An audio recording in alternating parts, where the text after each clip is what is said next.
Okay.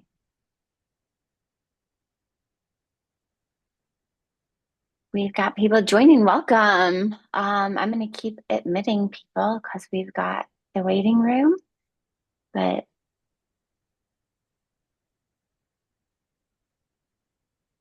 we've got just a minute before we get started. We'll let everybody join.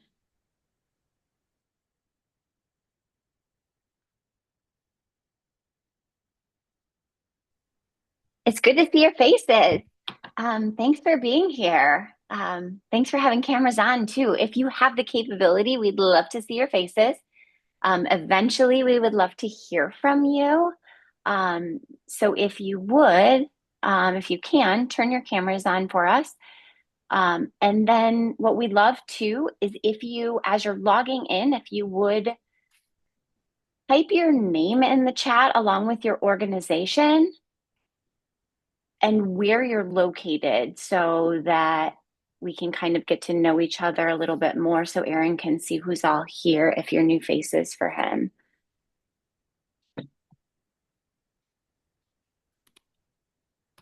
Yeah, and I just met your voice, Bruce, but it's good to meet your face. Yeah, likewise, Aaron, and it's good to see Ken twice Hey, in 1 week. yeah, what are the odds? Nice. Oh, my stuff is still drying out.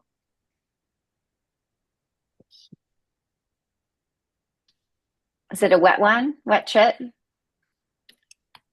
We had the Raft for America event on the Green River, so Bruce was actually my river guide. It Nice. was awesome. I was trying to guide, Ken was guiding. I was I was countering his every move. All the Chiefs in one boat. I love it. Yeah, you can't have two guides in one boat. That just doesn't work. I love it. Well, good to see all your faces. Like I said, if you are just joining in, if you wouldn't mind, type your name and your organization in the chat and then where you're from or where you're out of so that we can get to know each other a little bit better so Aaron can recognize you with faces. Um, and let's get started. Again, I just want to welcome you, invite you to type your name and organization in the chat. The purpose of this, the reason we called this meeting is just to get together, introduce Aaron as our new executive director, and give us a chance to get to know each other better, make some introductions. Hopefully you're seeing my shared screen.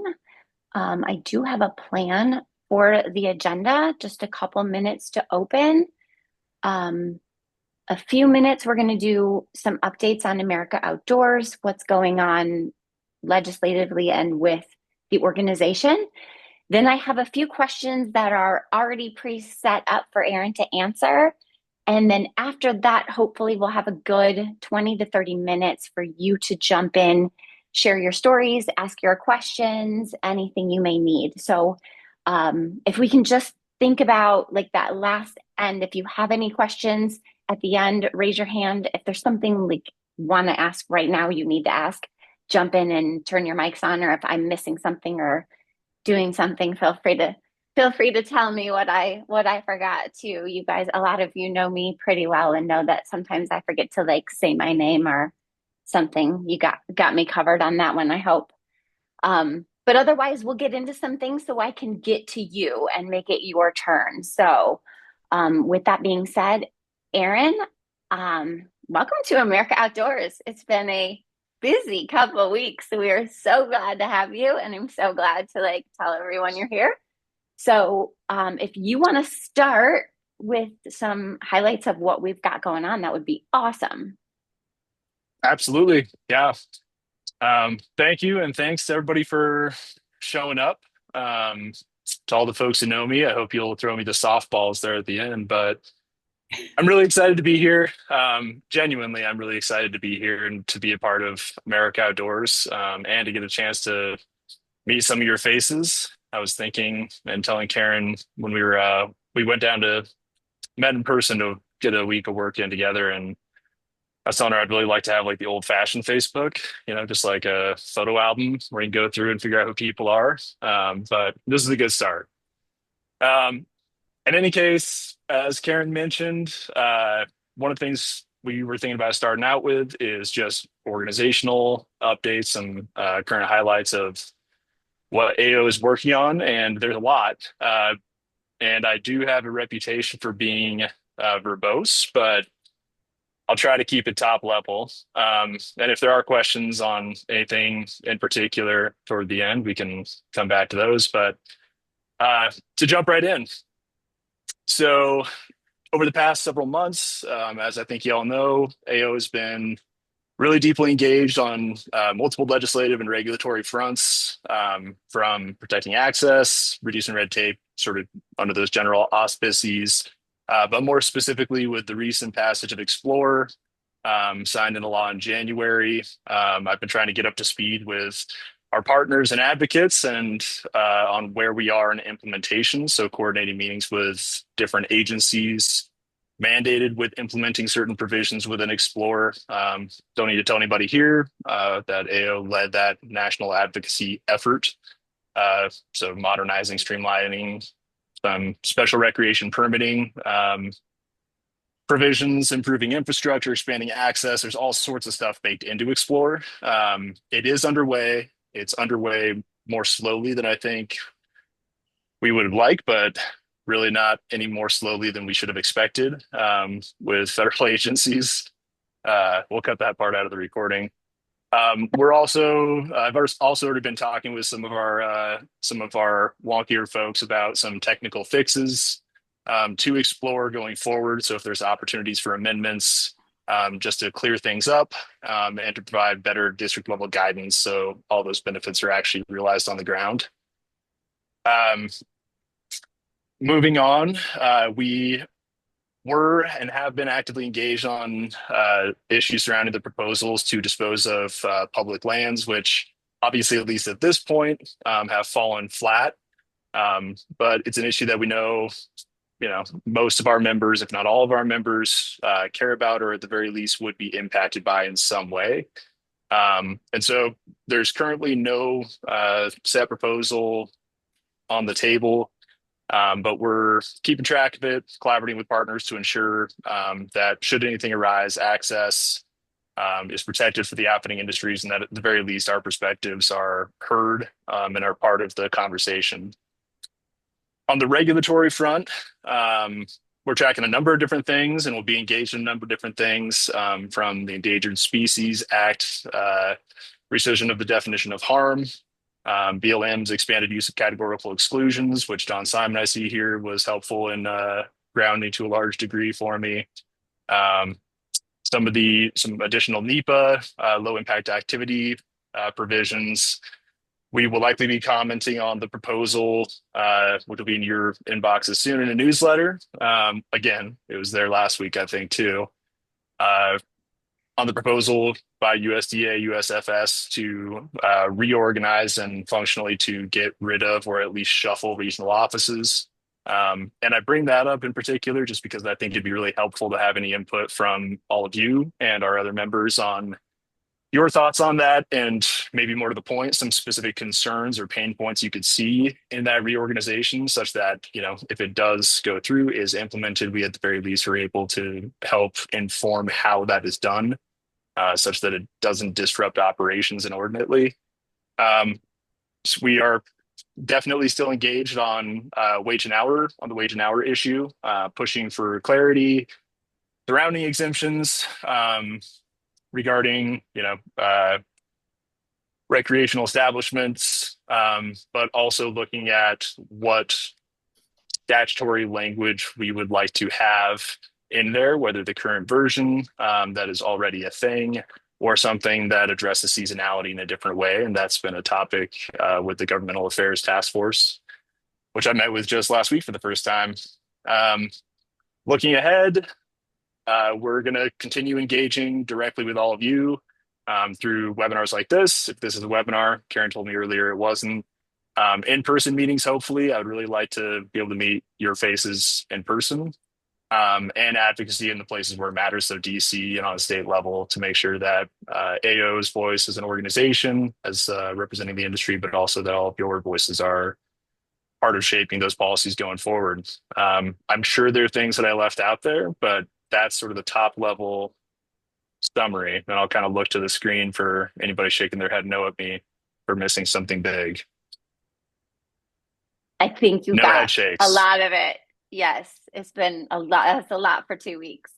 And Nice that's the work. governmental affairs side. I mean, there's a lot more going on with AO. And I think we just launched registration just went live for the conference, right, Karen? Yes. So, and Karen has been owning that as well as most things leading up to me starting here. So, if you don't mind, I'll pass it over to you to give me highlights on what's going on there or anything you want to share with folks. Yeah, we've just launched registration thanks to Kim. Kim has put together the whole website and things are shaping up. So thanks, Kim. Um, we have done just a soft launch so far. So registration is open. You can check out the schedule. You can check out the registration. You can sign up. Everything is online as of now. If you do run into any trouble, just holler at us because, like I said, it is a soft launch.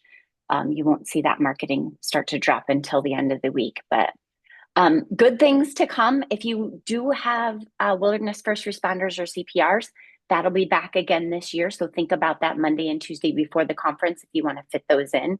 Desert Mountain Medicine will be doing that. Then we have the conference, a couple of big ones I know for our regulars. Leah Corrigan is teaming up this year with Peter Middleton, and they are doing a two-part series. So they will have 2 sessions, one each day. On the legislative front, we are hoping that we get a lot better at the communication and understanding there. So we'll have panels like Explore Implementation Panel with representation from all the land management agencies. And then along with the sessions that our committee of outfitters have really cultivated that cover risk management, leadership, marketing. What am I missing? I'm missing something important. Where are you guys? I don't know. The normal things. Thank you. I know I'm missing something here, but you all know what I'm saying. All the regulars coming through, we did take special attention this year to make sure that there are tracks as best that we can that cover your owners and higher level managers, as well as your newcomers and emerging managers, so to speak. So if there's interest in all those levels, really check out that agenda and consider bringing your team. If you have questions, holler. Otherwise, I won't spend forever on that. But hopefully you start engaging there. Cool. Let's move on. I got questions for you, Aaron. Let's Absolutely. start this conversation and then get you all jumping in. First one, tell me a little bit about your industry background and your experience like before AO with AO. Yeah. Um, so I've been more than 15 years in this outfitting guide world. This is actually the first season since I was 18, I think, that I haven't guided a single trip, which feels weird, but also nice in a way, just for 1 year at least. In any case, I started out as a rafting, well, first just, shop labor, then rafting guide, fishing guide. I ran operations for a multi-state operations for a rafting outfitter for 4 or 5 years. And then for the past 6 years, I've been the I was the executive director of the Idaho Outfitters and Guides Association, IOGA for short. And at IOGA, I had the privilege of working along some of the folks in this room or in this virtual room. And just a bunch of really dedicated board members themselves, partners, and was able to navigate any number of challenges, many of which were shared across the country from COVID, for example, but just also organizationally working on strengthening engagement and advancing policies that supported outfitters and guides across the state of Idaho. So I think those experiences, paired with sort of the connection to the industry that I've had through guiding and being in the field, I think has given me a pretty deep understanding of what it takes to operate successfully as businesses and also what that looks like from the employee's perspective. And also just the minutia of the business from navigating permit systems to client safety and communication. with IGA, I've been able to work both on the state level, but also on the federal level. Supporting it in many cases, if not most cases, supporting the work AO and all of you were already doing, from things like the Explore Act and permitting reform to more local level efforts on the Idaho front, like the Governor Salmon Work Group. Um, I guess, yeah. So this industry's in my blood. I think I've tried to get away from it a number of times, but it's like the non-financial version of golden handcuffs. I've just become more and more connected to it and really more and more connected to the people in it. And I think that's what's really most valuable to me and what's kept me here. Awesome. That shows you absolutely have a passion to be here. It's great. What inspired you to take this role as executive director? Yeah. So I think in general terms, what inspired me to take the role with AO is one, I'm a sucker for a challenge. But two, and less flippantly, I think it's just the chance to serve the industry I've spent, like I said, most of my all of my adult life in a more meaningful way. Um, so when I was with IOGA, I got to see firsthand how AO's national advocacy efforts, member resources, networking, and community could make a real difference for operators on the ground, but also just for the industry and the resources we depend on more broadly. Um, and so I think I see this position as an opportunity to take those values and that member-driven approach that I built at the state level and to see what that looks like scaled nationally. So to connect more outfitters to those tools, to build those relationships, to expand and deepen that policy influence that our industry relies on, while protecting the places that we all depend on. I love it. Will you tell us a little bit about your experience already with America Outdoors? Like as a member and as a partner. I know, like, for example, you came to Camp Washington with us and have worked with us over the years. So just give us a little background on that for everybody. Yeah. So I think most of my experience with AO first started with the rafting company that I was running operations for, and I think I went to AO at least three three separate AO conferences as a manager, and was really overwhelmed by the conference and how big it was and how much there was to do and how many people were there, and about getting invited to the Cool Kids Club. Um, so the conference was my first, I think, real exposure to AO, but that sort of helped lock in my recognition for all the work that AO was doing and all the value that it provided. I think I really got a better sense for AO, and more of my, I suppose, professional or meaningful experience with AO was in the past 6 years as an organizational partner with AO. I worked really closely with Aaron Bannon, um, and called him fairly regularly to make sure that I wasn't thinking through something in the wrong way. Similarly with David Brown, and also was a pretty consistent partner on different national pushes, especially when AO tried to bring other states and other state associations in, which is, I think, one of its strengths. And not least through Camp Washington. So going to actually flying in and seeing what that advocacy looked like in person. Those are my main connections to AO beyond just the people of AO, many of whom are, at the very least, acquaintances, and many of whom are friends. Nice. I didn't realize you had been to 3 conferences. That's fun. Yeah, Mr. Cellophane. What excites you most about leading America Outdoors? I think two things, and I kind of already worked them in somewhere, but first, the people, and second, the leverage. Um, I think folks in our industry are problem solvers by nature, and I also like to think of myself as a problem solver.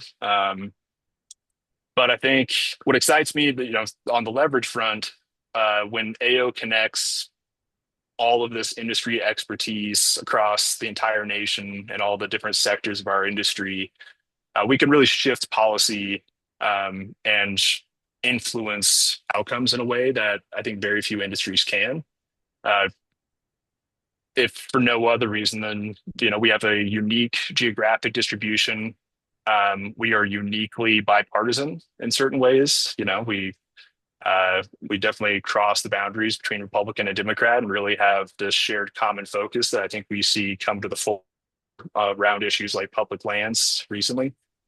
Um, I guess zooming out a bit, what excites me is the opportunity to elevate, is the opportunity to elevate and defend what's at the core of this industry, which is the resources we depend on: healthy rivers, wildlife, responsible public land access, and definitely not least the transformative experiences that guided recreation that our industry provides. Um, and this is the part where I do get a bit kitschy, but I really do believe like we don't just sell trips in this industry. We give people a chance to connect deeply with wild places, and that connection genuinely can change how they see the outdoors, natural resources, and the activities we provide. And outfitting is more than a business. It's like it is the epitome of those things in action. It's stewardship, it's advocacy, it's a public service. We're at the front lines of connecting people to public lands and waters in ways that change them forever. So I think at America Outdoors, my focus is on turning that shared experience into unified advocacy, education, and building on the community that already exists here. That's helped our profession and the places we depend on thrive. Um, so I guess final thing is just, again, back to the leverage with AO's reach, with our credibility. I think we have a really enormous opportunity and also responsibility to be sort of a unifying voice across all different regions and sectors of the industry to advance smart reforms, to strengthen our businesses and rural economies that depend on them, and to steward these places that our work depends on.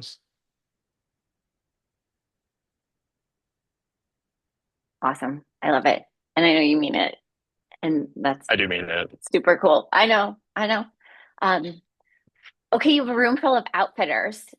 What do you see as the biggest opportunities and challenges facing the outfitting industry today?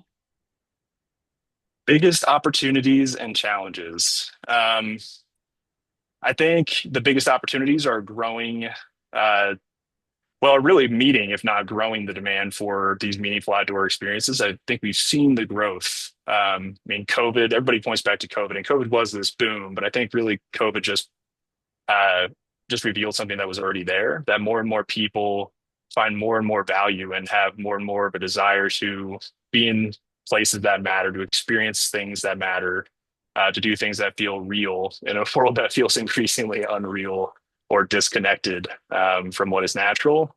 But speaking of disconnection from what is natural, to also use new technologies to streamline our operations. I was thinking earlier about what this industry is going to look like with AI integration, if there is that in 20 years on the administrative end, not on the outdoor end. But also in terms of opportunities to build on the momentum that we've already established around things like Explore, and just to capitalize on the opportunities we have with that breadth and membership, to continue working on those things and to continue being leaders in the sphere. So I think finally, I suppose a big opportunity is I think now more than ever, a broader recognition, in particular in the places where we operate most, that guided recreation is an economic driver, that we are the tip of the spear of this growing outdoor economy, and that we are also leaders, thought leaders, I suppose, as stewards around it. So there's a ton of opportunities. I think AO can have a much larger and much more central and credible voice in the future, on behalf of our industry. On the challenge side, there's also quite a few, from workforce and housing constraints, to the still complex and often inconsistent permitting systems that many of us operate under. Insurance and liability pressures are enormous, and there have been some huge wins there, but there's still really big challenges for many businesses, and not least broader and seemingly intractable challenges like climate change, visitation variability, people, stressors around the environment, wildfire, other things like that, that I think are influencing booking patterns and people's comfort level and doing these things. And I suppose finally, just building back a level of engagement and trust in the association that I think is there, but that needs to be bolstered. I think, I guess, final thing is the good news. I hate ending on the challenge side. I should have reversed that. I It's think the okay. good I'm going to news play on it. is, yeah, I think the good news is that like we're really resourceful as an industry. And so with our strong advocacy base that we already have, and that network, our partnerships, and our members, I think we can take on all of those challenges. And so really, I think those are things we know, those are things we can solve for, and that we're always going to be adaptable around. I think the future is bright for all the opportunities we have. Awesome. I am going to play on that too, though, because Excellent. like what you said is huge. It's huge to our association and our members. We want to look at really how members can expect to engage with our team and with you moving forward. We want to hear from everyone, and we want to know what's going on, and we want to firsthand. And going from Idaho to just adding in a couple more states, like 49 more, there's a lot going on. So how do you want to hear from everyone here? How do you want to hear from our members, and how do you want to engage going forward? Yeah, it's a good question. um, I want to hear from our members a lot, and I want to hear from them directly. I mean, and I recognize that's going to be overwhelming at times, and I recognize that I won't be able to talk to everyone all the time, but I really do want that. I want people to feel like they have a direct line to me, and I can't necessarily sign you or Kim up, but and to AO as an organization. That it's not just this abstraction, that we are real and present and available for our members and just part of this community. We talk about community, but we also have a role there. And part of being that community, and part of being part of a community, means being available and being responsive. So I think there's some more grounded ways that, or more grounded expressions of that, that you and I have talked about, Karen, that I think we might see, or probably will see, that you will see rather. So whether that's sort of regional get-togethers and roundtables, trying to find different or easier ways to share feedback, more opportunities to share feedback just in terms of frequency, and trying to engage the expertise and the passion of our members more meaningfully. I think also a big focus for me is, and something you can expect, is timely updates and consistent communication on policy issues, on operational issues, as we develop or are working on tools to help your business, on advocacy campaigns, and just on things that we know you're probably passionate about because we're passionate about them. So communicating in more ways and in a way that's meaningful, I think, for more people. And though there's a lot of the asset here, I hope that I'll be able to stay connected in person in the field. So visiting folks, visiting you all where you are, hearing directly from you, and having those personal relationships, because frankly, it's a thing, as I mentioned earlier, that has sort of always brought me back to this industry, whether it's guiding or advocating. That's always brought me back, and that has, always meant the most to me. So, how's that? That's great. And you can include us. as a team, we are available to you. We Okay. intend to be available, and we do, like Aaron said, we spent a lot of time last week talking about this. We do want to know channels that work for you. So please keep us posted if there are better ways that we can do that with you. Yeah. And I mean, and please do call me. Like, I mean, you can email me and text me too, but I'm worse at those because my inbox is already a really dark place, and I think it's just going to get darker. But I really do like hearing from people, and it's also really important just to be able to do my job well. We never hear the dogs that aren't barking, so make sure that you're the barking dog to let us know what's going on that we don't know about. Let's hear from you now. Let's open it up. What do you have to say? Raise your hands or just feel free to jump in if you have questions or comments. It's your time.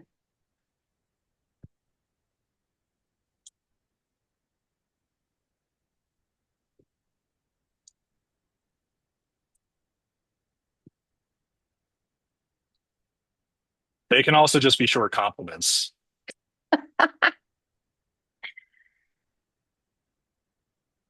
Now Greg turns on his camera. Good to see your face. You too. Hey, I'll Greg. just say, hey everyone. I'll just say welcome aboard. We speaking as an Idahoan and outfitter here. Aaron's done great things to connect a lot of our community. And one thing that wasn't addressed that much was membership. And maybe Aaron, you can just talk a little bit about how you expanded the membership during the 6 years with IOGA, especially with outreach to other communities that became a little bit more involved at the table. Yeah. Um, so yeah, I mean, the short version is when I started out at IOGA, it was in a pretty rough spot. And basically every sense, financially, member numbers, all those things. The Within the first week of starting, we had the lowest attendance. IGA had the lowest attendance ever since 1954 at its conference. So it started out at a low point. Fast forward 6 years, and membership is, I think, when I left it at least, at an all time high. It more than doubled. And I suppose the whys, I think, there's a lot of different answers for the whys. I do think a lot of it is just being, well, one, just caring a lot. And I do. Uh, Even if it were a separate industry, I care a lot about doing a good job at whatever I do, and have a high bar for myself. It's a bar I hold others to as well, but set a high bar for myself. Um, but I think it was also just doing fundamental things well. So, like getting back to basics with the organization, like communicating regularly, meaningfully, making sure that the content is stuff that our folks could actually use, um, and engaging on issues that matter most to different sectors of the industry. And so in Idaho, I think that looked different than it might in on the national. Well, it certainly looked different than it will on the national level.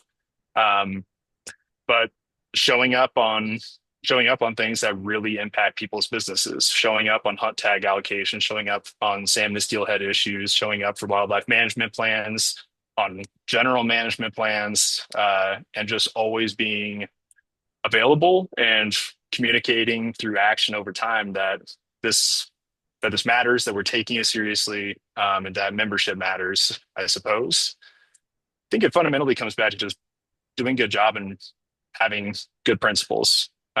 We'll see how that plays out. Obviously, there's more granularity that will need to be worked into an actual organizational and business plan, but I think that's at the core of it.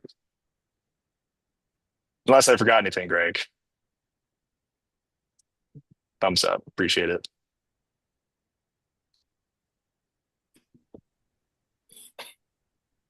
Anybody else want to jump in with questions or compliments? That's what we should have titled this. Next time.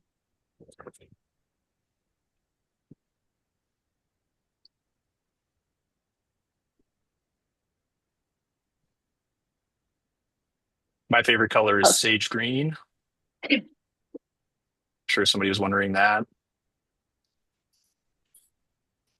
Yeah, if nobody else has any questions too, how about any updates on your area? I know we're getting close to the end of season.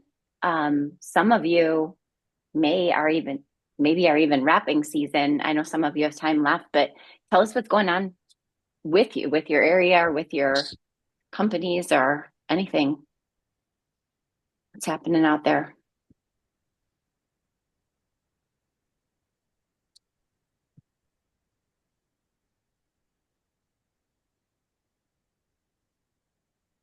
Not a lot. Sounds like not a lot. I can speak again and just say we've had a really blue sky August for the great state of Idaho. So that's unique in some ways, but fire season is definitely beginning out here as it does. And yeah, things are going good. One program that we helped kind of install with the Middle Fork Outfitters and the uh, Frank Church Bitterroot Selway Foundation was kind of filling the voids of some of the cuts from Rangers using our fee offset. So I think it's a good model for perhaps the rest of the country to lean into that. And we actually have River Rangers, which had been cut, and Checkers, which had been cut, that are back in place at this point in time. So yeah, so there's some successes on those creative fronts and figuring out how to keep some gatekeepers for our riverways and such. Pretty cool.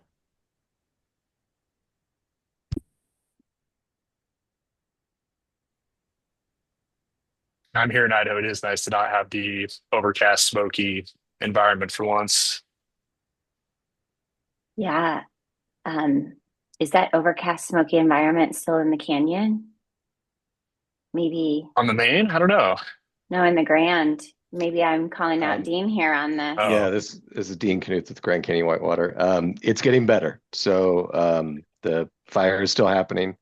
I ran into a firefighter friend of mine who's been working the fire, and he said the majority of it is done, even though it says it's only about 44% contained. But yeah, I got up to about 150,000 acres. One of the bigger ones we've ever had. And so definitely for the first few days of most people's 7 or 8 day trips, it's been smoky in the canyon. It's probably going to get a little worse as the smoke settles. But then the last 5 days are perfect. So that's kind of the messaging we're trying to send to our guests. Okay. Well, I'm glad to hear it was contained, because last I heard it was not nearly that far along. I talked to John Dillon not too long ago, but Yeah, a lot's that's changed in the last few days, and it's starting to look better at least. It's still got a ways to go, but it's looking better. good news. Yeah. Thanks. Any other updates, or Aaron, do you have anything else to add? Otherwise, I know we can send you all back to work. no, I mean, I don't think I really have anything to. Oh, are you about to speak, Kenneth? I was just going to say that I mentioned this to Karen earlier today, but sometime in postseason, I'd love to hop on a call with you and talk about our 2025 Raft for America experiences. We just had one with Bruce on the green that was really exceptional, and what Yeah, we can do that next year. We've got a lot of good ideas, and I'm sure you do too. So we'll look forward to that call. Maybe September, October sometime. yeah, yeah. That Oh, should and be. you mentioned trying to get away from this industry. Let me tell you, I was outfitting for 51 years. I thought I had gotten out. And a year Yeah, later, I'm in a nonprofit. And what are we doing? We're doing Raft for America. You can't get away from it. You'll never get yeah. away It's like you from it. browned out, all of a sudden you're back. No, I get that. So yeah, Hey, good luck hey, on it. Ken. Yeah. Hey, Ken, will you just share with the group in case other people don't know? Will you just tell us what Raft for America is? Well, I got involved in this nonprofit, which was really trying to do work that helps Americans feel more comfortable talking to each other again. We've got this problem of intense polarization. So we had launched a nonprofit about that. I was at a conference. Somebody on the podium said, "Hey, we got to start thinking and acting like we're all in the same boat together." And I'm sitting in the audience, and those words kind of resonated with me a little bit. And I thought, what a great metaphor for people from opposite sides of the aisle coming together, working together to get through rough water and do it successfully and safely. And so we launched this thing, and it was just on a whim. And holy cow, it has taken off. We've now got congressional delegations asking us to do these events. We're going to be in Idaho actually next year, partnering with Braver Angels to host 12 legislators from Washington State and 12 from Utah who want to initiate collaborative caucuses within their own legislatures, and using Raft for America to facilitate that, to help that along. It's really been quite stunning, and outfitters we've worked with have been really supportive, and now it's getting enough traction that corporate sponsors are taking notice and saying, this is a cool thing. It's politically safe. It's nonpartisan. I can wrap my brand around this really positive messaging, and it's good for me, and it's good. It's a win-win. And so I think next year we're going to see a lot. We have Johnsonville sausages on board for this year and for next year. And with them in-house now, I think it's going to be a lot easier to get other corporate support. But it's all about bringing massive visibility to the rafting business. CBS followed us on the Nantahala earlier this year and broadcasted on Island America to 8.1 million viewers. So we're excited about all the possibilities for the industry and for the nonprofit message that it espouses. That's awesome. Thanks. Do you have to serve strictly Johnsonville sausages on trips now? I actually tried them. I am not a big meat eater, but I thought I better try them. They're not bad. They're really quite good. We will be serving keto diet trip. We will be serving Johnsonville. They are specifically sponsoring the North Carolina event in 2 weeks. They have a contract with some social media influencers called the Grill Dads. Look them up if you want a good laugh. They've contracted them to come to the Nantahala. They've got 1.2 million social media followers. And we've got another social media influencer coming with over 1 million followers. So it's yes, there will be sausages, unfortunately. That's the price we pay. We have to eat the sausages. But they're good. I have some in the freezer right now. I didn't know what a big company they were. I had no idea. But they're good. An ad for Johnsonville. Yeah, we're going to have to workshop that ad a little bit, but okay. That's awesome. And it's really cool what you're doing. We look forward to, really brainstorming with you in a month or two. Yeah, that'd be great. Yeah, cool. Awesome. Okay. Does anyone else want to jump in, ask any questions, share any stories? Or should we let you all go back to work? Yay.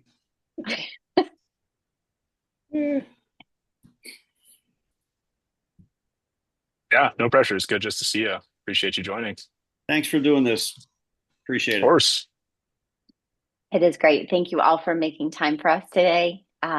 Please reach out if there's anything we can do, or if you want to share stories or questions later. We're here for you. Okay, will do. All right. Thank you. Have a great day. We'll see you all soon. All right. Thanks a lot. Thanks, folks. Welcome aboard, Aaron. Yeah. Thanks, Greg.